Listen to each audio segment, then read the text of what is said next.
বাংলাদেশ পূজা উদযাপন পরিষদ চাঁদগাঁও থানা শাখার আয়োজনে শুভ বিজয়া দশমী উপলক্ষে অনুষ্ঠিত বর্ণাঢ্য সাংস্কৃতিক অনুষ্ঠান।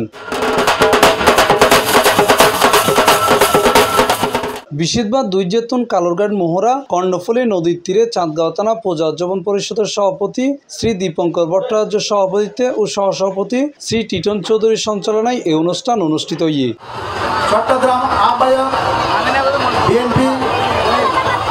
অনুষ্ঠানত প্রধান অতিথি হিসেবে উপস্থিত আছেন চট্টগ্রাম মহানগর বিএনপির আহ্বায়ক আলহাজ এরশাদুল্লাহ। এ সময় তিনি জাতি ধর্ম বর্ণ নির্বিশেষে ব্যাকরণের ঐক্যবদ্ধ তাহাম ফরিব।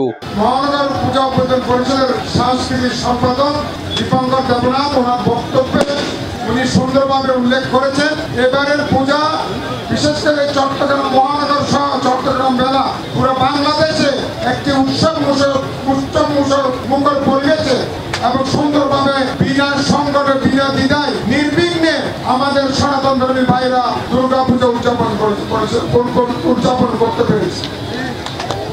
আমরা বিশেষ করে মহানগর বিএনপির পক্ষ থেকে তার এই বক্তব্যকে স্বাগত জানাই এবং এই বক্তব্যের দেওয়ার পেছনে আমি মনে করি সবাই কিন্তু যারা কাজ করেছে বিশেষ করে সরকার থেকে সিভিল প্রশাসন থেকে পুলিশ প্রশাসন থেকে গোয়েন্দা বাহিনী থেকে যত যারা আমাদের রাজনৈতিক দলের নেতৃবৃন্দ যারা এ ব্যাপারে সাহায্য সহযোগিতা সকলকে আমি মহানগর বিএনপির পক্ষ থেকে ধন্যবাদ ও কৃতজ্ঞতা জানাচ্ছি। এই সময় উদ্বোধক হিসেবে উপস্থিত আছেন দৈনিক জায়জাদিন পত্রিকার চট্টগ্রাম ব্যুরো চিফ সাংবাদিক শ্রী সঞ্জীব বরণনাথ। বিশেষ অতিথি হিসেবে উপস্থিত আছেন চট্টগ্রাম মহানগর বিএনপির সদস্য সৈয়দ শিহাবুদ্দিন আলম এবং সাবেক 5 নং ওয়ার্ডের কাউন্সিলর নাজিমউদ্দিন সোহার বোধকেও।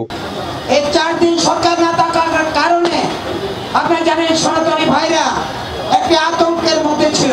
আমাদের চট্টগ্রাম মহানগর বিএনপির আহ্বায়ক সাহেবের নির্দেশনা ছিল প্রত্যেকটি থানা প্রত্যেকটি ওয়ার্ডে আমাদের যেসব নেতা কর্মীরা ছিল বিএনপির সেই সব নেতা কর্মীরা আপনাদের বাড়িতে বাড়িতে গিয়ে পাহারা দিয়েছে।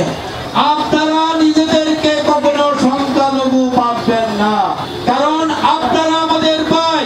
আপনাদের প্রতিটি প্রোগ্রামে আপনাদের পূজা অর্চনায় এদেশের মানুষ যেভাবে ঝাঁপিয়ে পড়ে আপনাদেরকে সহযোগিতা করে আপনাদেরকে মনে রাখতে হবে কারা আপনার পাশে থাকে এবং আপনাদের প্রয়োজনে এগিয়ে যায়।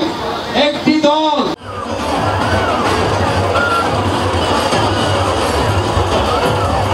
C+ TV Chittagong.